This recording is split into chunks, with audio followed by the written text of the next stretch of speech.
D Punjabi देख रहे सारे दर्शकों का इस खास पेशकश बहुत बहुत स्वागत दोस्तों। अज 26 जुलाई 2020 ਨੂੰ पूरा देश ਜਿਹੜਾ ਹੈ ਉਹ ਵਿਜੇ ਦਿਵਸ ਦੇ ਰੂਪ ਤੇ ਮਨਾ ਰਿਹਾ। ਸੋ ਅੱਜ ਦੇ ਦਿਨ 1999 ਵਿੱਚ ਅਸੀਂ ਕਾਰਗਿਲ ਜਿਹੜੀ ਹੈ ਉਸ ਦੀ ਲੜਾਈ ਨੂੰ ਫਤਿਹ ਕੀਤਾ ਸੀ ਪਾਕਿਸਤਾਨ ਦੇ ਨਾਲ, ਜਿਹੜਾ ਸੀਮਤ ਯੁੱਧ ਹੋਇਆ ਸੀਗਾ। ਸੋ ਉਸ ਵਿੱਚ ਸਾਡੇ ਦੇਸ਼ ਦੇ ਜਵਾਨਾਂ ਨੇ ਆਪਣੀ ਸ਼ਹਾਦਤ ਦੇ ਕੇ ਔਰ ਬਹੁਤ ਬਹਾਦਰੀ ਦੇ ਨਾਲ ਦੁਸ਼ਮਣ ਦਾ ਮੁਕਾਬਲਾ ਕਰਕੇ ਕਾਰਗਿਲ ਹਿਲ ਜਿਹੜੀ ਹੈ ਉਸ ਨੂੰ ਫਤਿਹ ਕੀਤਾ ਔਰ ਦੇਸ਼ ਜਿਹੜਾ ਹੈ ਉਹਨਾਂ ਦੀ ਯਾਦ ਵਿੱਚ ਉਹਨਾਂ ਸ਼ਹੀਦਾਂ ਦੀ ਬਹਾਦਰੀ ਨੂੰ ਸਲਾਮ ਕਰਦੇ ਹੋਏ ਅੱਜ ਦੇ ਦਿਨ ਨੂੰ ਵਿਜੇ ਦਿਵਸ ਦੇ ਤੌਰ 'ਤੇ ਮਨਾਉਂਦਾ। ਸੋ ਇਸ ਦਿਨ ਨੂੰ ਅਸੀਂ ਦੂਰਦਰਸ਼ਨ ਵੱਲੋਂ ਉਪਰਾਲਾ ਹੈ ਕਿ ਅਸੀਂ ਉਹਨਾਂ ਸ਼ਹੀਦਾਂ ਨੂੰ ਯਾਦ ਵੀ ਕਰਦੇ ਹਾਂ ਔਰ ਉਹਨਾਂ ਦੀ ਸ਼ਹਾਦਤ ਨੂੰ ਯਾਦ ਕਰਦੇ ਹੋਏ ਅਸੀਂ ਉਹਨਾਂ ਦੀ ਵੀਰ ਗਾਥਾ ਜਿਹੜੀ ਹੈ ਉਸ ਨੂੰ ਦੂਰਦਰਸ਼ਨ ਦੇ ਰਾਹੀਂ ਡਿਸਕਸ ਕਰਦੇ ਹਾਂ। ਸੋ ਅੱਜ ਅਸੀਂ ਆਪਣੇ ਸਟੂਡੀਓ 'ਚ ਬਹੁਤ ਹੀ ਖਾਸ ਮਾਹਿਰ ਮਹਿਮਾਨ ਜਿਹੜੇ ਹੈ ਜਿਨ੍ਹਾਂ ਨੇ ਉਸ ਵੇਲੇ ਇਸ ਯੁੱਧ ਦੇ ਵਿੱਚ ਨਾ ਸਿਰਫ ਭਾਗ ਲਿਆ ਬਲਕਿ ਉਸ ਮੁਕਾਮ ਦੇ ਉੱਤੇ ਸ਼ਾਮਿਲ ਸੀਗੇ। ਸੋ ਉਹਨਾਂ ਨਾਲ ਮੁਲਾਕਾਤ ਕਰਾਉਣੇ ਮੇਰੀ ਮੁਰਾਦ ਹੈ ਸ਼੍ਰੀ ਸਰਬਜੀਤ ਸਿੰਘ ਹੋਠੀ ਜੀ ਔਰ ਜੋ ਕਿ ਏਅਰ ਵਾਈਸ ਮਾਰਸ਼ਲ ਰਿਟਾਇਰ ਹੋਏ ਨੇ ਏਅਰ ਫੋਰਸ ਤੋਂ। ਬਹੁਤ ਬਹੁਤ ਸਵਾਗਤ ਹੈ ਸਰ। ਸੋ ਚਰਚਾ ਸ਼ੁਰੂ ਕਰਦੇ ਹਾਂ ਸਰ। ਕਾਰਗਿਲ ਦਿਵਸ ਜਿਹੜਾ ਹੈ ਅਸੀਂ ਵਿਜੇ ਦਿਵਸ ਦੇ ਤੌਰ 'ਤੇ ਅਸੀਂ ਇਸ ਨੂੰ ਮਨਾਉਂਦੇ ਹਾਂ। ਸੋ ਇਸ ਦਾ ਪਿਛੋਕੜ ਅੱਜ ਦੇ ਦਿਨ ਇਸ ਦੀ ਸਾਰਥਕਤਾ ਨੂੰ ਅਗਰ ਗੱਲ ਕਰੀਏ ਤਾਂ ਕਿਸ ਤਰੀਕੇ ਨਾਲ ਤੁਸੀਂ ਦੇਖਦੇ ਹੋ? ਹਾਂਜੀ, ਪਹਿਲੀ ਚੀਜ਼ ਤਾਂ ਸੰਜੀਵ ਜੀ ਸਟੂਡੀਓ ਜਾਣ ਦਾ ਔਰ ਕਾਰਗਿਲ ਦਿਵਸ ਦੇ ਮੌਕੇ 'ਤੇ ਆਉਣ ਦਾ ਇੱਕ ਜੋ ਜਜ਼ਬਾ ਮੇਰਾ ਹੈ ਬਹੁਤ ਹੀ ਫੌਜੀ ਰੂਪ ਦਾ ਹੋ ਗਿਆ ਹੈ। ਮੈਨੂੰ ਆਪਣਾ ਦਿਨ ਯਾਦ ਆ ਰਿਹਾ ਹੈ ਕਿ ਇਸ ਦਿਨ ਮੈਂ ਹਲਵਾਰਾ ਬੇਸ ਕਮਾਂਡ ਕਰ ਰਿਹਾ ਸੀਗਾ ਔਰ ਇਹ ਸਾਨੂੰ ਜਦੋਂ ਖਬਰ ਮਿਲੀ ਕਿ tiger hill has been neutralise ਹੋ ਗਈ ਹੈ, ਸਾਡੀ ਫੌਜਾਂ ਪਹੁੰਚ ਗਈਆਂ ਐਂਡ ਇੱਕ ਤਰ੍ਹਾਂ ਦੇ ਇਹ ਹੌਸਟੈਲਿਟੀਜ਼ ਉਦੋਂ ਖਤਮ ਹੋਈਆਂ ਤਾਂ ਨੈਚੁਰਲੀ ਅਸੀਂ ਇਹ ਚੀਜ਼ ਇੰਨੀ ਵਿਕਟਰੀ ਅਚੀਵ ਕੀਤੀ ਹੈ। ਸਾਡੇ ਲਈ ਬੜਾ ਦਿਨ ਹੈ, ਫੌਜ ਮਨਾਉਂਦੀ ਹੈ, ਫੌਜ ਦਾ ਹੌਸਲਾ बढ़ता है। सो ये महत्वपूर्ण यही है कि इस दिन ਅਸੀਂ ਟਾਈਗਰ ਹਿੱਲ ਕੈਪਚਰ ਹੋ ਗਈ ਸੀ and operation came to an end. So ਲਗਭਗ ਮਈ ਤੋਂ ਲੈ ਕੇ ਜੁਲਾਈ ਤੱਕ ਇਹ ਯੁੱਧ ਜਿਹੜਾ ਹੈ ਚੱਲਿਆ, ਸੀਮਤ ਯੁੱਧ ਅਸੀਂ ਇਸ ਨੂੰ ਕਹਿੰਦੇ ਹਾਂ ਕਿਉਂਕਿ ਇਸ ਦੀ ਐਕਸਪੈਂਸ਼ਨ ਹੋਣ ਦੇ ਬਹੁਤ ਜ਼ਿਆਦਾ ਚਾਂਸਿਸ ਸੀਗੇ, ਲੇਕਿਨ ਅਸੀਂ ਦੇਸ਼ ਦੀਆਂ ਸਰਕਾਰਾਂ ਨੇ, ਆਰਮਡ ਫੋਰਸਿਸ ਨੇ ਬਹੁਤ ਸਮਝ ਬੂਝ ਦੇ ਨਾਲ ਇਸ ਨੂੰ ਸੀਮਤ ਯੁੱਧ ਤੱਕ ਸੀਮਤ ਰੱਖਿਆ ਤਾਂ ਕਿ ਇਹੋ ਜਿਹਾ ਕੁਛ ਐਕਸਲਰੇਟ ਨਾ ਹੋ ਸਕੇ ਕਿ ਅਸੀਂ ਹੋਰ ਜ਼ਿਆਦਾ ਵੱਡੇ ਯੁੱਧ ਦੇ ਵਿੱਚ ਉਲਝ ਜਾਈਏ। ਲੇਕਿਨ ਆਪਣੀਆਂ ਸੀਮਾਵਾਂ ਉਸ ਦੀ ਰਾਖੀ ਕੀਤੀ। ਸਾਡੀਆਂ ਫੋਰਸਿਸ ਜਿਹੜੀਆਂ ਉਹਨਾਂ ਨੇ ਕਾਰਗਿਲ ਹਿੱਲ ਜਿਹੜੀ ਸੀ ਉਹ ਦੁਸ਼ਮਣ ਦੇ ਕਬਜ਼ੇ ਤੋਂ ਛੁਡਾਈ। ਸੋ ਬਹੁਤ ਮਹੱਤਵਪੂਰਨ ਵਿਕਟਰੀ ਸਾਡੇ ਵਾਸਤੇ ਸੀ। ਸਰ ਕਿਹੋ ਜਿਹੇ ਹਾਲਾਤ ਸੀਗੇ ਤੁਸੀਂ, ਕਿਉਂਕਿ ਉਸ ਵੇਲੇ ਕਮਾਂਡਿੰਗ ਆਫਿਸਰ ਸੀਗੇ ਉੱਥੇ, ਸੋ ਕਿਹੋ ਜਿਹੇ ਹਾਲਾਤ ਤੁਸੀਂ ਮਹਿਸੂਸ ਕੀਤੇ, ਕਿਹੋ ਜਿਹੀ ਫੀਲਿੰਗ ਸੀਗੀ ਸਾਡੇ ਦਰਸ਼ਕਾਂ ਦੇ ਨਾਲ ਅਗਰ ਤੁਸੀਂ ਸਾਂਝੀ ਕਰੋ? ਸੋ ਤੁਸੀਂ ਬਹੁਤ ਇੰਪੋਰਟੈਂਟ ਜਿਹੜੀ ਐਸਪੈਕਟ ਲਿਆਏ ਹੈ ਕਿ ਸਾਡੀ ਬੜੀ ਲਿਮਿਟਿਡ ਵਾਰ ਸੀ। ਜਿਹੜੀ ਪੋਲੀਟੀਕਲ ਡਿਸੀਜਨ ਸੀਗੀ ਇਹ ਕਾਰਗਿਲ ਏਰੀਆ ਆਪਣੇ ਜੋ ਆਕੂਪਾਈਡ ਏਰੀਆ ਸੀ ਉਹਨਾਂ ਨੂੰ ਆਪਾਂ ਵਾਪਸ ਲੈਣ ਦੇ ਲਈ, ਬਟ ਫੌਜੀ ਰੂਪ ਦੇ ਨਾਲ ਇਹਨਾਂ 에ਅਰਫੋਰਸ ਵਾਰੀਅਰ, 에ਅਰਫੋਰਸ ਸੋਲਜਰ ਜਿਹੜੀ ਸਾਡੀ ਜਿਹੜੀ ਅਸਲੀ ਜਿਹੜੀ ਤਿਆਰੀ ਸੀ, ਬਿਕੋਜ਼ ਇਹ ਜੇ ਜੰਗ ਸ਼ੁਰੂ ਹੁੰਦਾ ਕਿਤੇ ਤੋਂ ਕਿਤੇ ਗੱਲ ਜਾ ਸਕਦੀ ਹੈ। So we are totally waiting all prepared for all out action to happen. ਤੁਹਾਨੂੰ ਵੀ ਪਤਾ ਕਿ ਅਸੀਂ ਤਾਂ ਜਦ ਫੌਜੀ ਇਹੋ ਜਿਹੇ ਟਾਈਮ 'ਤੇ ਇਹੀ ਸੋਚਦਾ ਕਿ ਹੁਣ ਮੌਕਾ ਹੈ to bring this story for one student. So ਸਾਡੀ ਜਿਹੜੀ ਅਸਲੀ ਤਿਆਰੀ ਸੀ ਫॉर ਅ ਫੁੱਲ ਫਰੰਟ ਵਾਰ। ਹਾਂ, ਉਸ ਗੱਲੋਂ ਯੈਸ ਪੋਲੀਟੀਕਲ ਲੀਡਰਸ਼ਿਪ ਨੂੰ ਹੁਣ ਜੇ ਮੈਂ ਰਿਟਾਇਰਮੈਂਟ ਦੇਖਦਾ ਕਿ ਉਹਨਾਂ ਨੂੰ ਡੈਫੀਨੇਟਲੀ ਇਹ ਕ੍ਰੈਡਿਟ ਦੇਣਾ ਚਾਹੀਦਾ ਕਿ ਉਹਨਾਂ ਨੇ ਇਹ ਲਿਮਿਟਿਡ ਆਪਰੇਸ਼ਨਸ ਰੱਖਿਆ, ਅਸੀਂ ਉਸ ਲਿਮਿਟਿਡ ਆਬਜੈਕਟਿਵ ਨੂੰ ਅਚੀਵ ਕੀਤਾ ਜੀ। ਸੋ ਇਹ ਬਹੁਤ ਮਹੱਤਵਪੂਰਨ ਹੁੰਦਾ ਕਿਉਂਕਿ ਇਸ ਮੌਕੇ ਦੇ ਉੱਤੇ ਕਿਤੇ ਵੀ ਯੁੱਧ ਜਿਹੜਾ ਕਿਸੇ ਪਾਸੇ ਵੀ ਜਾ ਸਕਦਾ। ਸੋ ਦੇਸ਼ ਦੀਆਂ ਸਰਕਾਰਾਂ ਨੇ, ਆਰਮਡ ਫੋਰਸਿਸ ਨੇ ਬਹੁਤ ਬਿਹਤਰੀਨ ਭੂਮਿਕਾ ਨਿਭਾਈ, ਆਪਣੀ ਜਾਨ ਜਿਹੜੀ ਹੈ ਜੋਖਮ 'ਚ ਪਾਈ, ਲੇਕਿਨ ਦੇਸ਼ ਦੀਆਂ ਸੀਮਾਵਾਂ ਜਿਹੜੀਆਂ ਉਸ ਨੂੰ ਬਰਕਰਾਰ ਰੱਖਿਆ। ਸੋ ਜਿਸ ਤਰ੍ਹਾਂ ਸਰ ਨੇ ਹੁਣੇ ਗੱਲ ਕੀਤੀ ਕਿ ਤਿਆਰੀ ਜਿਹੜੀ ਹੈ ਉਹ ਫੁੱਲ ਫਲੈਜ ਹੁੰਦੀ ਹੈ ਕਿਉਂਕਿ ਉਸ ਵੇਲੇ ਕੁਛ ਵੀ ਡਿਸੀਜ਼ਨ ਜਿਹੜਾ ਹੈ ਉਸ ਨੂੰ ਲਿਆ ਜਾ ਸਕਦਾ। ਸਰ ਬਹੁਤ ਹਾਈ ਐਟੀਟਿਊਡ ਦੇ ਉੱਤੇ ਇਹੋ ਜਿਹੇ ਵਾਰਫੇਅਰ ਅਸੀਂ ਕਹਿੰਦੇ ਅਸੀਂ ਲਗਭਗ 32,000 ਦੀ ਫੀਟ ਦੇ ਉੱਤੇ, ਸੋ ਐਡੀ ਉਚਾਈ ਦੇ ਉੱਤੇ ਜਦੋਂ ਯੁੱਧ ਹੁੰਦਾ ਤੇ ਕਿਸ ਤਰੀਕੇ ਦੇ ਸਿਨੈਰੀਓ ਨੂੰ ਤੁਸੀਂ ਐਕਸਪ੍ਰੈਸ ਕਰਦੇ? ਹਾਂਜੀ, ਅਗੇਨ ਜਿੱਦਾਂ ਮੈਂ ਪਹਿਲਾਂ ਹੁਣੀ ਦੱਸ ਚੁੱਕਾ, ਅਸੀਂ ਤਾਂ ਆਲ ਆਊਟ ਲਈ ਦੇਖ ਰਹੇ ਸੀ ਉਹ ਲਿਮਿਟਿਡ ਵਾਰਫੇਅਰ ਜਿੱਥੇ ਇਹੋ ਜਿਹੀਆਂ ਗਵਰਨਮੈਂਟ ਵੱਲੋਂ ਰਿਸਟ੍ਰਿਕਸ਼ਨ ਲੱਗ ਗਈਆਂ, ਨੋ ਕ੍ਰੋਸਿੰਗ ਦੀ ਬਾਰਡਰ। ਨੋ ਕ੍ਰੋਸਿੰਗ ਬਾਰਡਰ ਦਾ ਮਤਲਬ ਬਹੁਤ ਹੈ ਕਿ ਜੋ ਫਲਾਈਂਗ ਦੇ ਟਾਈਮ 'ਤੇ ਸਪੈਸ਼ਲੀ ਇਹ ਟਾਰਗੇਟ ਜਿਹੜੇ ਸੀ ਉਹਨਾਂ ਨੇ ਕਿਤੇ ਵੈਰੀ ਹਾਈ ਆਲਟੀਟਿਊਡ 'ਤੇ ਸੀਗੇ। ਹੁਣ ਇਹ ਹਾਈ ਆਲਟੀਟਿਊਡ ਬਾਰਡਰ ਨਹੀਂ ਕ੍ਰੋਸ ਕਰ ਸਕਦੇ, ਉਹਦੇ ਵਿੱਚ ਉਹਨਾਂ ਨੂੰ ਟਾਰਗੇਟ ਐਕੁਜੀਸ਼ਨ ਕਰਨਾ, ਉਹਨਾਂ ਦੀ ਟਾਰਗੇਟ ਨੂੰ ਐਕਵਾਇਰ ਕਰਨਾ, ਉਹਨਾਂ ਨੂੰ ਨਿਊਟਰਲਾਈਜ਼ ਕਰਨ ਨੂੰ, ਜਿਹੜਾ ਸਾਡਾ ਬੋਂਬਿੰਗ ਸਿਸਟਮ, ਏਮਿੰਗ ਸਿਸਟਮ ਜਿਹੜੇ ਨਾਰਮਲ ਕਨਵੈਨਸ਼ਨਲ ਨਹੀਂ ਸੀਗੇ। ਸੋ ਇਸ ਚੀਜ਼ਾਂ ਦੀਆਂ ਆਪਰੇਸ਼ਨ ਦੇ ਵਿੱਚ ਸਾਡੀਆਂ ਕਾਫੀ ਦਿੱਕਤਾਂ ਸੀ, ਬਟ ਅਸੀਂ ਬਹੁਤ ਜਲਦੀ ਆਪਣੇ ਟ੍ਰੇਨਿੰਗ ਨੂੰ ਉਹਦਾ ਇਸਤੇਮਾਲ ਕੀਤਾ। ਜੋ ਆਪਣੇ ਕੋਲ ਜੋ ਸਾਡੇ ਕੋਲ ਵੈਪਨ ਸਿਸਟਮ ਸੀ, ਉਹਨਾਂ ਦੇ ਬੋਂਬਿੰਗ ਸਿਸਟਮ ਚੇਂਜ ਕਰਨੇ ਪਏ ਕਿ to do this, so they are not very effective, ਪਰ ਫਿਰ ਵੀ ਇਹਨੇ ਐਂਡ ਰਿਜ਼ਲਟ ਦਿੱਤਾ। ਦੈਟ ਇਜ਼ ਵੇਅਰ ਇਹ ਜਿਹੜੇ ਪਾਕਿਸਤਾਨੀ ਉਹ ਟੋਟਲੀ ਸਰਪ੍ਰਾਈਜ਼ਡ ਕਿ ਅਸੀਂ ਫਿਰ ਵੀ ਇਸ difficult conditions we could achieve the objective. ਜੀ, ਸੋ ਕਿ ਹਾਲਾਤ ਬਹੁਤ ਡਿਫਿਕਲਟ ਸੀਗੇ, ਇੰਨੀ ਉਚਾਈ ਦੇ ਉੱਤੇ ਯੁੱਧ ਕਰਨਾ, ਔਰ ਦੁਸ਼ਮਣ ਜਿਹੜਾ ਸੀਗਾ ਉਹ ਸਾਡੀਆਂ ਜਿਹੜੀਆਂ ਚੋਟੀਆਂ ਸੀਗੀਆਂ ਉਹਨਾਂ ਦੇ ਉੱਪਰ ਬੈਠਾ ਸੀ, ਔਰ ਉੱਥੇ ਉਹਨਾਂ ਨੂੰ ਲੋਕੇਟ ਕਰਕੇ ਉਹਨਾਂ ਨੂੰ ਟਾਰਗੇਟ ਕਰਕੇ ਨਿਊਟਰਲਾਈਜ਼ ਕਰਨਾ। ਸੋ ਬਹੁਤ ਵੱਡੀਆਂ ਚੁਣੌਤੀਆਂ ਸੀ, ਔਰ ਸਾਡੀਆਂ ਆਰਮਡ ਫੋਰਸਿਸ ਨੇ, ਸਾਡੀਆਂ 에ਅਰ ਫੋਰਸ ਨੇ, ਔਰ ਜਿਹੜੀ ਦੂਸਰੀਆਂ ਫੋਰਸਿਸ ਨੇ ਬਹੁਤ ਬਹਾਦਰੀ ਦੇ ਨਾਲ ਇਸ ਚੁਣੌਤੀ ਦਾ ਸਾਹਮਣਾ ਕੀਤਾ। ਔਰ ਸਰ ਨੇ ਜਿਸ ਤਰ੍ਹਾਂ ਹੁਣੇ ਦੱਸਿਆ ਕਿ ਇਸ ਨੂੰ ਅਸੀਂ ਨਾਨ ਕਨਵੈਨਸ਼ਨਲ ਵਾਰ ਦੇ ਤੌਰ ਦੇ ਉੱਤੇ ਵੀ ਦੇਖਦੇ ਹਾਂ। ਸੋ ਕੀ ਡਿਫਰੈਂਸ ਅਸੀਂ ਮੋਟੇ ਤੌਰ ਦੇ ਉੱਤੇ ਅਸਰ ਕਰੀਏ ਤਾਂ ਕਨਵੈਨਸ਼ਨਲ ਵਾਰ ਜਿਸ ਤਰ੍ਹਾਂ ਪਹਿਲਾਂ ਹੁੰਦੀਆਂ ਸੀ, ਔਰ ਇਹਦੇ ਵਿੱਚ ਕਿੰਨਾ ਕੁ ਅੰਤਰ ਹੈ?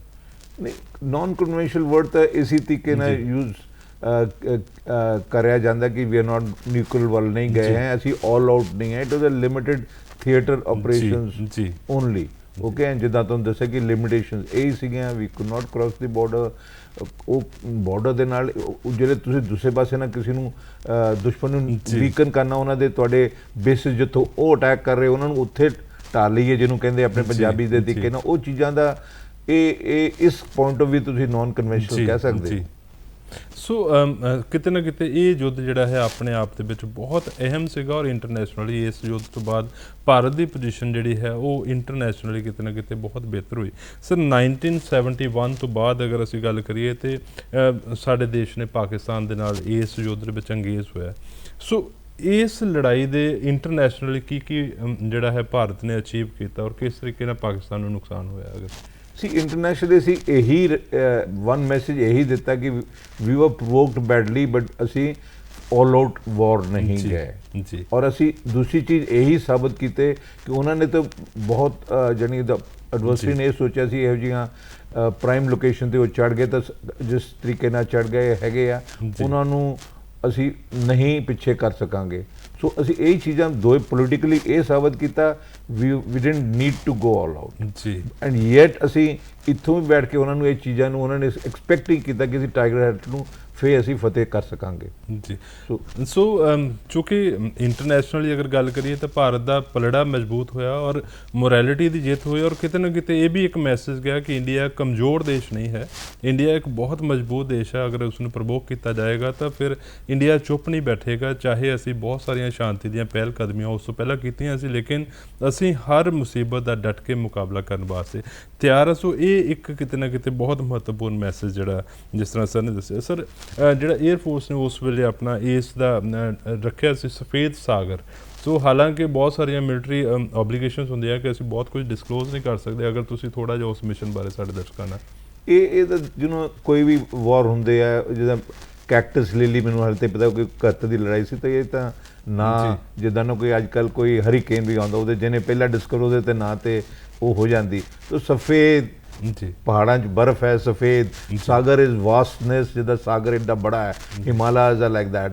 ਸੋ ਇਹ ਤੇ ਵਰਡ ਕਿਸੇ ਪਲੈਨਿੰਗ ਰੂਮ 'ਚ ਇੱਕ ਯੰਗਸਟਰ ਦਾ ਹੀ ਸ਼ਾਇਦ ਹੋਵੇ, ਤਾਂ ਨਾ ਸਿਰਫ ਆਪਰੇਸ਼ਨ ਦਾ ਨਾਂ ਸਫੇਦ ਸਾਗਰ ਹੈ, ਬਟ ਜਿੱਦਾਂ ਲੜਾਈ ਦੇ ਜੋ ਨਿਯਮ ਸੀ ਸਾਰੇ ਕੁਝ ਹਾਈ ਆਲਟੀਟਿਊਡ ਵਾਰ ਦੇ, ਉਹ ਤੁਹਾਨੂੰ ਅਸੀਂ ਆਪਾਂ ਹੁਣੇ ਆਲਰੇਡੀ ਗੱਲ ਕਰ ਚੁੱਕੇ, ਕਿਉਂਕਿ ਬਹੁਤ ਹਾਈਟ ਦੇ ਉੱਤੇ ਔਰ ਬਹੁਤ ਵੱਡੇ ਏਰੀਆ ਦੇ ਵਿੱਚ 32,000 ਫੀਟ ਦੀ ਜਿਹੜੀ ਅਗਰ ਗੱਲ ਕਰੀਏ ਤਾਂ ਉਸ ਐਟੀਟਿਊਡ ਦੇ ਉੱਤੇ ਲੜਾਈ ਕਰਨੀ, ਸੋ ਆਪਣੇ ਆਪ ਦੇ ਵਿੱਚ ਬਹੁਤ ਮਹੱਤਵਪੂਰਨ। ਸਰ ਇਸ ਯੁੱਧ ਤੋਂ ਸਾਡੀਆਂ ਆਰਮਡ ਫੋਰਸਿਸ ਨੇ, ਔਰ ਅਗਰ ਗਵਰਨਮੈਂਟ ਨੇ ਵੀ ਗੱਲ ਕਰੀਏ ਭਾਰਤ ਐਜ਼ ਏ ਹੋਲ, ਕੀ ਲੈਸਨਸ ਤੁਸੀਂ ਸੋਚਦੇ ਹੋ ਕਿ ਸਾਨੂੰ ਮਿਲੇ? ਲੈਸਨ ਤਾਂ ਇਹੀ ਚੀਜ਼ ਹੈ ਕਿ ਵੀ ਵਰ ਟੇਕਨ ਬਾਈ ਸਰਪ੍ਰਾਈਜ਼। ਅਸੀਂ ਇੱਕ ਪਾਸੇ ਸਾਡੀ ਬੱਸ ਡਿਪਲੋਮੇਸੀ ਚੱਲ ਰਹੀ ਸੀ, ਸਾਡੇ ਵਾਜਪਾਈ ਸਾਹਿਬ ਜੀ ਆਪਾਂ ਲਾਹੌਰ ਲੈ ਕੇ ਬੱਸ ਗਏ, ਬਲਕਿ ਜਿੱਥੇ ਤੱਕ ਗੱਲਾਂ 'ਚ ਆ ਰਿਹਾ ਕਿ ਨਵਾਜ਼ ਸ਼ਰੀਫ ਨੂੰ ਖੁਦ ਹੀ ਨਹੀਂ ਪਤਾ ਸੀ। ਇਹ ਤਾਂ ਹੁਣ ਹਿਸਟਰੀ ਦੱਸ ਰਹੀ ਹੈ ਕਿ ਇਹ ਮਿਲਟਰੀ ਦਾ ਆਪਣਾ ਹੀ ਰੋਲ ਸੀ। ਮੁਸ਼ਰਫ ਸਾਹਿਬ ਜੀ ਉਸ ਟਾਈਮ ਤੇ ਆਰਮੀ ਕਮਾਂਡਰ ਸੀਗੇ। ਬਿਗਰ ਪਿਕਚਰ ਇੱਦਾਂ ਹੀ ਇਮਰਜ ਹੋ ਰਹੀ ਹੈ ਕਿ that the Pakistan is a military dominated country, ਜੋ it is the Fauj is controlling and firing the shots. So ਕਿਤੇ ਨਾ ਕਿਤੇ ਬੜਾ ਮਹੱਤਵਪੂਰਨ ਸਰ ਨੇ ਗੱਲ ਕੀਤੀ ਕਿ ਸਰਪ੍ਰਾਈਜ਼ ਸੀਗਾ ਦੋਨਾਂ ਦੇਸ਼ਾਂ ਵਾਸਤੇ, ਕਿਉਂਕਿ ਇੱਕ ਦੂਸਰੇ ਉੱਤੇ ਫੇਥ ਪੋਲੀਟੀਕਲੀ ਅਸੀਂ ਕਰ ਰਹੇ ਸੀ ਔਰ ਅਸੀਂ ਸ਼ਾਂਤੀ ਵੱਲ ਨੂੰ ਕਦਮ ਵਧਾ ਰਹੇ ਸੀ। ਵਾਜਪੇਈ ਸਾਹਿਬ ਉਸ ਵੇਲੇ ਦੇਸ਼ ਦੇ ਪ੍ਰਧਾਨ ਮੰਤਰੀ, ਹਾਲਾਂਕਿ ਉਸ ਵੇਲੇ ਬੱਸ ਲੈ ਕੇ ਲਾਹੌਰ ਪਹੁੰਚੇ ਸੀ ਔਰ ਉਸ ਦਾ ਵੈਲਕਮ ਵੀ ਉੱਥੇ ਕੀਤਾ ਗਿਆ, ਲੇਕਿਨ ਬੈਕਡ੍ਰੌਪ ਜਿਹੜਾ ਸੀਗਾ ਇੱਕ ਕਾਰਗਿਲ ਵਾਰ ਦੇ ਰੂਪ ਦੇ ਵਿੱਚ ਦੇਖਿਆ, ਇੱਕ ਸਬਕ ਦੇ ਤੌਰ 'ਤੇ ਦੇਖਿਆ ਔਰ ਅਸੀਂ ਤਾਂ ਕਿ ਇਸ ਚੀਜ਼ ਨੂੰ ਹੋਰ ਸਟਰੈਂਥਨ ਕਰ ਸਕੀਏ ਤਾਂ ਕਿ ਭਵਿੱਖ ਵਿੱਚ ਇਹੋ ਜਿਹਾ ਚੀਜ਼ ਜਿਹੜੀ ਉਹ ਨਾ ਦੁਹਰਾਈ ਜਾ ਸਕੇ। ਅਸੀਂ ਅਗਰ ਪਰਸਨਲ ਤੌਰ 'ਤੇ ਗੱਲ ਕਰੀਏ, ਕਿਉਂਕਿ ਵਾਰੀਅਰ ਹਮੇਸ਼ਾ ਲਾਈਫ ਲੌਂਗ ਵਾਰੀਅਰ ਹੁੰਦਾ, ਸੋ ਤੁਹਾਡੀ ਫੈਮਿਲੀ ਉਸ ਵੇਲੇ ਕਿਸ ਤਰ੍ਹਾਂ ਦੀਆਂ ਤਿਆਰੀਆਂ ਵਿੱਚ ਸੀ ਔਰ ਕੀ ਤੁਹਾਡੇ ਪਰਸਨਲ ਲਾਈਫ 'ਚ ਚੱਲ ਰਿਹਾ ਸੀ ਔਰ ਅਚਾਨਕ ਯੁੱਧ ਦੀ ਘੋਸ਼ਣਾ ਹੋਈ, ਉਹ ਵੀ ਕੁਛ ਇਹੋ ਜਿਹੀ ਸਟੋਰੀ ਤੁਸੀਂ ਸ਼ੇਅਰ ਕੀਤੀ, ਮੈਂ ਚਾਹੂੰਗਾ ਸਾਡੇ ਦਰਸ਼ਕਾਂ ਨਾਲ। ਸਰਪ੍ਰਾਈਜ਼ ਦੀ ਗੱਲ ਹੈ ਕਿ ਨਾ ਤੁਸੀਂ ਪਰਸਨਲ ਲਾਈਫ 'ਤੇ ਲੈ ਗਏ ਤਾਂ ਮਾਈ ਸਨ, ਮੇਰਾ ਲੜਕਾ ਹੀ ਸੀ, ਉਹ ਅਮਰੀਕਾ ਇੰਗਲੈਂਡ ਮਾਈਗ੍ਰੇਟ ਕਰ ਗਿਆ ਸੀ, ਉਹਦਾ ਮੈਰਿਜ ਅਗਸਤ ਮਹੀਨੇ 'ਚ ਰੱਖੀ ਸੀ। ਸੋ ਮੈਂ ਇੰਪੋਰਟੈਂਟ ਬੇਸ ਕਮਾਂਡ ਕਰ ਰਿਹਾ Halwara, there is no question of even leaving that for one day, ਪਰ ਜਿੱਦਾਂ ਪਲੈਨਿੰਗ ਸੀਗੀ ਕਿ ਇਹਦਾ ਹਾਲਾਤ between the two countries was so calm that my leave was already agreed and sanctioned, but ਇਹ ਚੀਜ਼ ਜਦੋਂ ਲੜਾਈ ਸ਼ੁਰੂ ਹੋਈ ਤਾਂ ਹੁਣ ਤੱਕ ਕਿਤੇ ਤੇ ਕਿਤੇ ਗੱਲ ਚੱਲਦੀ ਸੀ। ਸੋ ਜਿਹੜੇ ਮੈਰਿਜ ਦੀ ਜਿਹੜੀ ਪਲੈਨਿੰਗ ਸੀ ਵਾਜ਼ ਔਨ, ਮੈਂ ਕਿਹਾ ਮੈਂ ਨਹੀਂ ਅਟੈਂਡ ਕਰ ਸਕਦਾ, ਬਾਕੀ ਫੈਮਿਲੀ ਨੇ ਅਟੈਂਡ ਕਰਨੀ ਸੀ, ਬਟ ਉਸ ਦਿਨ ਹਾਲੇ ਦਿਨ ਉਹ ਮੈਨੂੰ ਦਿਨ ਚੇਤੇ ਹੈ ਕਿ ਇਹ ਜਿੱਦਣ ਇੱਕ ਆਪਣਾ ਟਾਈਗਰ ਹਿੱਲ ਦੀ ਫਤਿਹ ਹੋਈ ਤਾਂ ਮੈਨੂੰ ਮੇਰੇ air officer commanding western air command air marshal Vinod Patni ਉਹਨਾਂ ਦਾ ਨਾਮ ਸੀ, ਫੋਨ ਆਇਆ, ਕਹਿੰਦਾ ਜਾ ਆਪਣੇ go and attend your son's marriage because everything is over. So personal life 'ਚ ਇਹ ਹੋਇਆ ਖੁਸ਼ੀ ਦਾ ਮੂਮੈਂਟ ਜਿਹੜਾ ਕਿ ਚਲੋ ਇੱਥੇ we have achieved a victory and I can now go and leave and be part of this celebration. So ਕਿਤੇ ਨਾ ਕਿਤੇ ਜਿਸ ਤਰ੍ਹਾਂ ਸਰ ਨੇ ਹੁਣੇ ਗੱਲ ਕੀਤੀ ਕਿ ਇੱਕ ਸੋਲਜਰ ਹਮੇਸ਼ਾ ਲਾਈਫ ਲੌਂਗ ਉਹ ਵਾਰੀਅਰ ਰਹਿੰਦਾ, ਸੋ ਇੱਕ ਜਿਹੜਾ ਬਹੁਤ ਮਹੱਤਵਪੂਰਨ ਹੈ ਕਿ ਉਸ ਦੀ ਪਰਸਨਲ ਲਾਈਫ ਚਾਹੇ ਉਹ ਕੁਛ ਚੱਲ ਰਿਹਾ ਹੁੰਦਾ, ਲੇਕਿਨ ਜਦੋਂ ਦੇਸ਼ ਨੂੰ ਜ਼ਰੂਰਤ ਪੈਂਦੀ ਹੈ ਤਾਂ ਕਿਸ ਤਰੀਕੇ ਨਾਲ ਤਤਪਰਤਾ ਹੁੰਦੀ, ਜਿਸ ਤਰ੍ਹਾਂ ਸਰ ਨੇ ਵੀ ਇੱਕ ਐਗਜ਼ਾਮਪਲ ਪੇਸ਼ ਕੀਤੀ। ਸਰ ਓਵਰਆਲ ਇਸ ਆਪਰੇਸ਼ਨ ਨੂੰ ਅਗਰ ਕਾਰਗਿਲ ਦੀ ਅਸੀਂ ਗੱਲ ਕਰੀਏ ਤਾਂ ਕੀ ਸਕੇਲ ਸੀਗਾ, ਕਿਸ ਤਰੀਕੇ ਦੇ ਨਾਲ ਹਾਲਾਤ ਸੀਗੇ ਜ਼ਮੀਨੀ ਪੱਧਰ ਦੇ ਉੱਤੇ, ਥੋੜ੍ਹਾ ਜਿਹਾ ਹੋਰ ਸਾਡੇ ਦਰਸ਼ਕਾਂ ਨੂੰ। ਜੀ ਹਾਲਾਤ ਇਸੇ ਤਰੀਕੇ ਸੇ ਇਹ ਡਿਫਰੈਂਟ ਵਾਰਫੇਅਰ ਹੋਣ ਕਰਕੇ ਸਾਨੂੰ ਬੜੀ ਕੁਇਕਲੀ ਅਡੈਪਟ ਕਰਨਾ ਪਿਆ ਚੇਂਜ ਆਫ ਸਿਨੈਰੀਓ ਲਈ। ਅਸੀਂ ਦੇਖੋ ਕਿ ਵੈਨ ਯੂ ਆਰ ਜਿਹੜੇ ਇਹੋ ਜਿਹੇ ਹਿਲਸ ਹੁੰਦੇ ਆ Jain they are all occupied, ਜਿਹੜੇ ਅਸੀਂ we become very easy target for missile fired, you know ਉੱਥੇ ਆਪਣੇ ਸ਼ੋਲਡਰ ਫਾਇਰਡ ਮਿਸਾਈਲਸ ਵੀ ਹੈਗੀਆਂ। And one of my very dear ਇੱਕ ਯੰਗਸਟਰ ਸੀ ਹੂਜਾ, ਉਹ ਵੀ ਇਸ ਤਰੀਕੇ ਨਾਲ ਮਿਸਾਈਲ ਦੇ ਨਾਲ ਉੱਤੇ ਸ਼ੂਟ ਡਾਊਨ ਹੋਇਆ, ਨਿਚੀਕੇਤਾ ਦੂਸਰਾ ਸੀਗਾ। ਸੋ ਵੀ ਜਿਹੜੇ aircraft we become very easy targets also. So ਉਹ ਜਿਹੜੀਆਂ ਜਿੱਦਾਂ normal conventional warfare we take precautions, low level ਜਾਣਾ, avoid the radar zone, avoid use terrain ਨੂੰ ਮਾਸਕਿੰਗ ਜਿਹਨੂੰ ਕਹਿੰਦੇ, ਚੀਜ਼ਾਂ ਸਾਰੀਆਂ ਚੀਜ਼ਾਂ ਸਾਨੂੰ ਐਕਸਪੋਜ਼ ਹੋਣਾ ਪਿਆ। ਫਿਰ we lost these two you know two aircraft, one pilot, ਉਹ ਜਿੱਦਾਂ ਨਿਚੀਕੇਤ ਨਾਲ ਹੋਈ, ਹੁਣ ਅਭਿਨੰਦਨ ਦੇ ਬਾਅਦ ਉਹਦੀ ਸਟੋਰੀ ਸਮਥਿੰਗ ਸਿਮਿਲਰ ਗੱਲਾਂ ਉੱਥੇ ਹੋਈਆਂ। ਸੋ ਇਹ ਡਿਫਰੈਂਸ ਸੀਗਾ, ਸਾਨੂੰ ਅਡੈਪਟੇਬਿਲਿਟੀ ਕਰਨੀ ਪਈ। ਈਵਨ ਜਿਹੜੇ ਸਾਡੇ ਫਾਇਰਿੰਗ ਟੈਕਨੀਕਸ ਜਿਹੜੇ ਸੀ, GPS ਵਾਜ਼ ਨਵੀਂ ਚੀਜ਼ ਆਈ ਸੀਗੀ, ਉਹ ਅਸੀਂ ਅਡੋਪਟ ਕਰਕੇ ਓਪਨ ਮਾਰਕੀਟ 'ਚ ਲੈ ਕੇ ਜਹਾਜ਼ਾਂ ਆਪਣੇ ਆਪ ਫਿੱਟ ਕਰਕੇ ਵੀ ਯੂਜ਼ ਦੋਜ਼ ਟੈਕਨੀਕਸ ਆਪਣੀਆਂ ਇਸ ਚੀਜ਼ ਨੂੰ ਟਾਪ ਫਾਇਰਿੰਗ ਵਾਸਤੇ।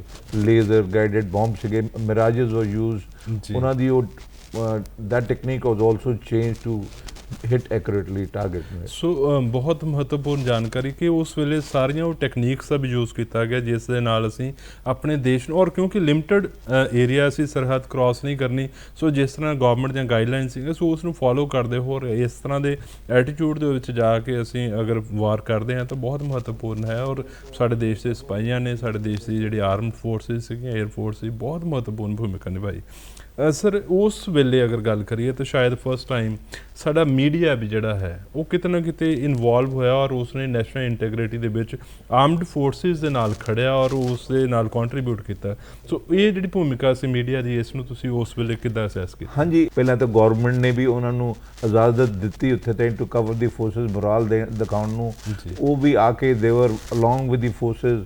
ਯੈਸ, ਇਹ ਪਹਿਲੀ ਵਾਰੀ the media was fighting the war along with us, so that the correct picture ਸੀ। ਹਿੰਦੁਸਤਾਨ 'ਚ ਇੱਕੋ ਚੀਜ਼ ਹੈ, ਵੀ ਆਰ ਸਾਡੀ ਜੋ ਡੈਮੋਕ੍ਰੇਸੀ ਹੈ, ਸਾਡੀ ਜੋ ਟਰਾਂਸਪੇਰੈਂਸੀ ਹੈ, ਇਹ ਬਹੁਤ ਡਿਫਰੈਂਟ ਹੈ, unlike our adversaries, be it on the east or west ਜੀ। ਕਿਉਂਕਿ ਸੋ ਇਹ ਦੋ ਹੀ ਚੀਜ਼ਾਂ ਜਿਹੜੀ ਮੀਡੀਆ ਲੋੜ ਹੈ that means it gives a transparency to the nation we ਦੇਖ ਰਿਹਾ ਕੀ ਕਰ ਰਹੇ ਹੋ ਅਸੀਂ ਜੀ। ਕੋਈ ਇਹੋ ਜਿਹੀ ਚੀਜ਼ ਨਹੀਂ ਸੋ ਉਸ ਚੀਜ਼ ਲਈ ਵੀ ਸਾਡੇ ਲਈ ਸੋ ਜਿਹੜੀ ਫੋਰਸਿਸ ਦੇ ਜੋ ਹੌਸਲਾ ਵਧਾਉਣ ਨੂੰ ਉਹ ਵੀ ਸਾਨੂੰ ਬਹੁਤ ਜ਼ਿਆਦਾ ਜਿਹਨੂੰ ਕਹਿੰਦੇ ਉਤਸ਼ਾਹ ਮਿਲਿਆ ਹੈਗਾ so this is the first time definitely the media ਨੇ ਸਾਡਾ ਸਾਥ ਦਿੱਤਾ ਇਨ ਅ ਵੇ ਐਂਡ ਸ਼ੋਡ ਅਸੀਂ ਕਿਸ ਡਿਫਿਕਲਟ ਕੰਡੀਸ਼ਨਸ ਅਸੀਂ ਫੇਰ ਵੀ ਦੇਸ਼ ਲਈ ਕਰ ਰਹੇ ਹਾਂ ਜੋ ਸੋ ਮਨੀ ਜਿੰਨੇ ਇੰਨੇ ਵੈਲਦ ਇੰਨੇ ਮਾਰਟਰਡ ਹੋਏ ਆ ਇੰਨੇ ਔਰ ਹੀਰੋਜ਼ ਹੋਏ ਨੇ ਹਾਈਲੀ ਡੈਕੋਰੇਟਡ ਦੇ ਹੈਵ ਉਹਨਾਂ ਦੀ ਅੱਛੀ ਤਰੀਕੇ ਨਾਲ ਆਮ ਪਬਲਿਕ ਨੂੰ ਇਹ ਸੰਦੇਸ਼ ਮਿਲਿਆ ਇਸ ਦਿਨ ਅਸੀਂ ਬਹੁਤ ਵੱਡੀ ਕੁਰਬਾਨੀ ਵੀ ਜਿਹੜੀ ਹੈ ਇਸ ਵਾਰ ਦੇ ਵਿੱਚ ਦਿੱਤੀ ਤਾਂ ਕਿ ਅਸੀਂ ਇਹਨੂੰ ਵਿਜੇ ਦਿਵਸ ਦੇ ਤੌਰ ਦੇ ਉੱਤੇ ਮਨਾਉਂਦੇ ਸੋ ਕੀ ਕੈਜੂਅਲਟੀ ਕਿੰਨਾ ਕੁ ਤੁਸੀਂ ਨੁਕਸਾਨ ਜਿਹੜਾ ਹੈ ਦੇਸ਼ ਦਾ ਹੋਇਆ ਔਰ ਉਹ ਕਿਸ ਤਰੀਕੇ ਦੇ ਨਾਲ ਉਸ ਨੂੰ ਇਹ ਫੋਰਸ ਪੁਆਇੰਟ ਆਫ ਵਿਊ ਤੇ ਮੈਨੂੰ ਆ ਦੋ ਜਿਹੜੇ ਸਾਡਾ ਇੱਕ ਜਿਹੜਾ ਅਹੂਜਾ ਹੈ ਉਹ ਜਿਹੜੀ ਉਹਦੇ ਨਾਲ ਇਹ ਜੋ ਹਾਦਸਾ ਹੋਇਆ ਹੀ ਵਾਸ ਚੰਗਾ ਪਲੋ ਨੇ ਜੈਕ ਕੀਤਾ ਸਾਰਿਆਂ ਨੇ ਦੇਖਿਆ but he was very badly ill treated so ਇਹ ਫੋਰਸ ਵੱਲੋਂ ਤਾਂ ਮੈਨੂੰ ਇਹ ਦੋ ਕੇਸਿਸ ਦੇ ਚੇਤਾ ਵੀ ਲੋਸਟ ਟੂ ਏਅਰਕ੍ਰਾਫਟ ਬਾਕੀ ਆਰਮੀ ਸਾਈਡ ਤੇ ਦੇਖੋ ਕਿ ਇਸ ਚੀਜ਼ ਨੇ ਟਾਰਗੇਟ ਨੂੰ ਗੇਨ ਕਰੇ ਬਹੁਤ ਜ਼ਿਆਦਾ ਉਹਨਾਂ ਨੇ ਸੈਕਰੀਫਾਈਸ ਸੋਲਜਰਸ ਨੇ ਕੀਤੀ ਸਮਾਲ ਪਿਨ ਪੁਆਇੰਟ ਨੂੰ ਜਿੱਤੇ ਉੱਤੇ ਚੋਟੀਆਂ ਤੇ ਬੈਠੇ ਆ ਟਾਈਗਰ ਹਿਲ ਤੇ ਬੈਠੇ ਆ to reach them it was very very heroic ਉਹ ਕਹਿੰਦੇ ਨੇਸ਼ਨ ਸ਼ੁੱਡ ਅੰਡਰਸਟੈਂਡ ਇਹ ਚੀਜ਼ ਨੂੰ ਉਸ ਚੀਜ਼ ਨੂੰ ਦੇਖਿਆ ਜਾਵੇ ਤਾਂ ਬਹੁਤ ਛੋਟੀ ਜਿਹੀ ਗੱਲ ਲੱਗਦੀ ਹੈ ਕਿ ਇੱਕ ਇੰਨੀ ਕੀ ਪੀਕ ਕੈਪਚਰ ਕੀਤੀ ਪਰ ਉਹਦੇ ਲਈ ਕੀ ਕੁਰਬਾਨੀ ਦੇਣੀ ਪਈ ਔਰ ਕੀ ਉਹ ਪੋਲੀਟੀਕਲ ਡਿਸੀਜਨਸ ਨੂੰ ਉਹਨੂੰ ਚੀਜ਼ ਨੂੰ ਸਿਰੇ ਪਹੁੰਚਾਉਣਾ so it's a very big prize the army you know gave it for the nation and the heroes ਜਿਨ੍ਹਾਂ ਨੇ ਆਪਣੀ ਲਾਈਫ ਦਿੱਤੀ they need to be remembered in years to come sir ਜਾਂਦੇ ਜਾਂਦੇ ਸਾਡੇ ਦਰਸ਼ਕਾਂ ਨੂੰ ਕੀ ਸੰਦੇਸ਼ ਜਿਹੜਾ ਹੈ ਕਾਰਗਿਲ ਵਾਰ ਤੋਂ ਸਾਨੂੰ ਮਿਲਿਆ ਸਾਡੇ ਦੇਸ਼ ਦੇ ਲੋਕਾਂ ਨੂੰ ਦਰਸ਼ਕਾਂ ਨੂੰ ਕੀ ਸੰਦੇਸ਼ ਦੇਣਾ ਚਾਹੋਗੇ ਕਿ ਅਸੀਂ ਕੀ ਅਚੀਵ ਕੀਤਾ as far the message to everyone is concerned ਇਹ ਦਿਨ ਹੈ ਆਪਣੇ ਸ਼ਹੀਦਾਂ ਨੂੰ ਯਾਦ ਕਰਨ ਨੂੰ ਆਪਣੀ ਆਰਮ ਫੋਰਸਿਸ ਨੂੰ ਯਾਦ ਕਰਨ ਨੂੰ and to from my side to tell you that we are always the forces are there to do the task that has been given to us ਸੋ ਇਹ ਸਨ ਸਰਬਜੀਤ ਹੋਠੀ ਜੋ ਕਿ ਏਅਰ ਵਾਈਸ ਮਾਰਸ਼ਲ ਸਨ ਔਰ ਉਸ ਯੁੱਧ ਦੇ ਵਿੱਚ ਬਹੁਤ ਮਹੱਤਵਪੂਰਨ ਭੂਮਿਕਾ ਨਿਭਾਈ ਆਸ ਕਰਦੇ ਹਾਂ ਕਿ ਤੁਹਾਡੇ ਨਾਲ ਗੱਲਬਾਤ ਕਰਕੇ ਦਰਸ਼ਕਾਂ ਨੇ ਭਰਪੂਰ ਉਸ ਦਿਨ ਦੇ ਜਿਹੜੇ ਹਾਲਾਤ ਉਸ ਨੂੰ ਜਾਣਿਆ ਹੋਵੇਗਾ ਬਹੁਤ ਬਹੁਤ ਸ਼ੁਕਰੀਆ ਸਰ ਧੰਨਵਾਦ ਡੀਡੀ ਪੰਜਾਬੀ ਨੇ ਕੋਸ਼ਿਸ਼ ਕੀਤੀ ਹੈ ਇਹੋ ਜਿਹੇ ਸਾਡੇ ਮਾਰਟੀਅਰਸ ਜਿਹੜੇ ਸ਼ਹੀਦ ਹੋਏ ਉਹਨਾਂ ਦੇ ਪਰਿਵਾਰਾਂ ਦੇ ਨਾਲ ਮੁਲਾਕਾਤ ਕਰਨ ਦੀ ਉਹਨਾਂ ਦੇ ਵਿਚਾਰ ਜਾਣਨ ਦੀ ਕਿ ਉਹ ਅੱਜ ਦੇ ਦਿਨ ਨੂੰ ਕਿਸ ਤਰੀਕੇ ਨਾਲ ਦੇਖਦੇ ਔਰ ਕਿਸ ਤਰੀਕੇ ਦੇ ਨਾਲ ਉਹਨਾਂ ਸ਼ਹੀਦਾਂ ਨੂੰ ਯਾਦ ਕਰਦੇ ਸੋ ਆਓ ਅਸੀਂ ਉਹਨਾਂ ਦੀ ਤੁਹਾਡੇ ਨਾਲ ਗੱਲਬਾਤ ਕਰਵਾਉਂਦੇ ਹਾਂ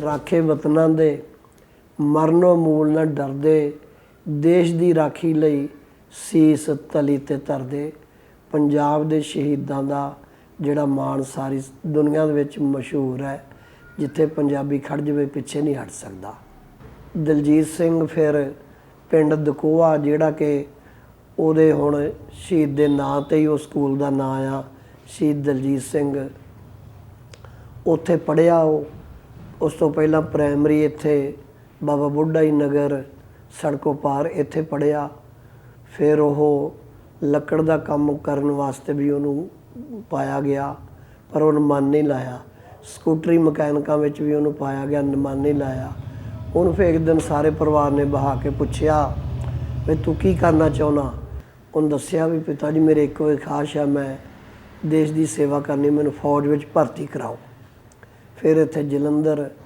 ਆ ਫੌਜੀ ਭਰਤੀ ਦਫ਼ਤਰ ਛਾਉਣੀ ਸਦਰ ਬਾਜ਼ਾਰ ਜਾਂਦਿਆਂ ਇੱਥੇ ਉਹਨੂੰ ਭਰਤੀ ਕੀਤਾ ਅਤੇ ਪੂਨੇ ਉਹਨੇ ਆਪਣੀ ਟ੍ਰੇਨਿੰਗ ਕੀਤੀ 108 ਬੰਬੇ ਇੰਜੀਨੀਅਰਿੰਗ ਵਿੱਚ ਉਹ ਸੀਗਾ ਅਤੇ ਉਸ ਤੋਂ ਬਾਅਦ ਕਈ ਵਾਰੀ ਛੁੱਟੀ ਆਇਆ ਸਭ ਕੁਝ ਹੋਇਆ ਪਰ ਸਾਡੇ ਚੋਂ ਪਰਿਵਾਰ ਚੋਂ ਕੋਈ ਵੀ ਫੌਜ ਵਿੱਚ ਪਹਿਲੇ ਭਰਤੀ ਨਹੀਂ ਸੀ ਹੋਇਆ ਸਮਾਂ ਪੈਣ 'ਤੇ ਜਿਵੇਂ ਪ੍ਰਭੂ ਨੂੰ ਭਾਵੇ ਕਾਰਗਿਲ ਦੀ ਜੰਗ ਲੱਗ ਗਈ ਉਸ ਤੋਂ ਪਹਿਲਾਂ ਉਹਦੀ ਸ਼ਾਦੀ ਪਿੰਡ ਹੇੜੀਆਂ ਜ਼ਿਲ੍ਹਾ ਹੁਸ਼ਿਆਰਪੁਰ ਵਿੱਚ ਹੋਈ ਸੀ।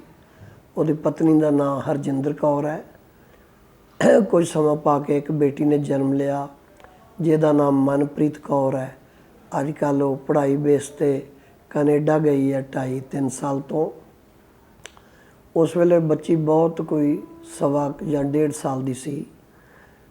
ਅਤੇ ਉਸ ਤੋਂ ਬਾਅਦ ਫਿਰ ਬਹੁਤ ਸਾਰਾ ਜਦੋਂ ਉਹਦੀ ਡੈੱਡ ਬਾਡੀ ਆਈ, ਅਖਬਾਰਾਂ ਦੀ ਆਪਣੀ ਖਬਰ ਹੈ ਵੀ 30,000 ਲੋਕਾਂ ਦਾ ਇਕੱਠ ਸੀਗਾ ਜਦੋਂ ਉਹਦੀ ਡੈੱਡ ਬਾਡੀ ਗੁਰਦੁਆਰਾ ਰਾਮਾ ਮੰਡੀ ਸਾਹਿਬ ਆਈ। ਅਤੇ ਇਸ ਕਰਕੇ ਸਾਨੂੰ ਬੜਾ ਫਖਰ ਹੈ, ਮਾਣ ਹੈ ਬਈ ਕਾਰਗਿਲ ਜੰਗ ਦੇ ਅੰਦਰ ਸਾਡਾ ਬੇਟਾ ਸ਼ਹੀਦ ਹੋਇਆ। ਕਿਉਂਕਿ ਸੰਸਾਰ 'ਤੇ ਉਹਨਾਂ ਦਾ ਹੀ ਨਾਂ ਰਹਿੰਦਾ ਆ ਜਿਹੜੇ ਦੇਸ਼ ਕੌਮ ਦੇ ਵਾਸਤੇ ਸ਼ਹੀਦ ਹੁੰਦੇ ਆ ਜਾਂ ਕੋਈ ਆਪਣੇ ਸਮਾਜ ਭਾਈਚਾਰੇ ਵਾਸਤੇ ਬਹੁਤ ਅੱਛਾ ਕੋਈ ਕੰਮ ਕਰਕੇ ਜਾਂਦੇ ਆ। ਉਹਨਾਂ ਨੂੰ ਲੋਕੀ ਕਾਫੀ ਚਿਰ ਤਾਈਂ ਯਾਦ ਕਰਦੇ ਆ। ਸਰੀਰ ਨੇ ਜਾਣਾ ਤਾਂ ਇੱਕ ਦਿਨ ਜ਼ਰੂਰ ਹੈ, ਪਰ ਜੇ ਕਿਤੇ ਦੇਸ਼ ਕੌਮ ਦੇ ਲੇਖੇ ਲੱਗ ਜੇ ਤੇ ਬਹੁਤ ਵਧੀਆ। ਸਿਆਣਿਆਂ ਸੱਚ ਹੀ ਆਖਿਆ, ਜੀਣੇ ਕੇ ਮੌਸਮ ਬਹੁਤ ਹੈ, ਮਰਨੇ ਕੀ ਰੁੱਤ ਕभी ਆਤੀ ਹੈ। ਮੇਰਾ ਬੇਟਾ ਦਲਜੀਤ ਅੱਜ ਤੋਂ 21 ਸਾਲ ਪਹਿਲਾਂ ਫੌਜ 'ਚ ਭਰਤੀ ਕਰਵਾਇਆ ਸੀ ਅਤੇ ਉਹ ਅੱਜ ਤੋਂ 21 ਸਾਲ ਪਹਿਲਾਂ ਕਾਰਗਿਲ ਦੀ ਜੰਗ 'ਚ ਸ਼ਹੀਦੀ ਪ੍ਰਾਪਤ ਕਰ ਗਿਆ।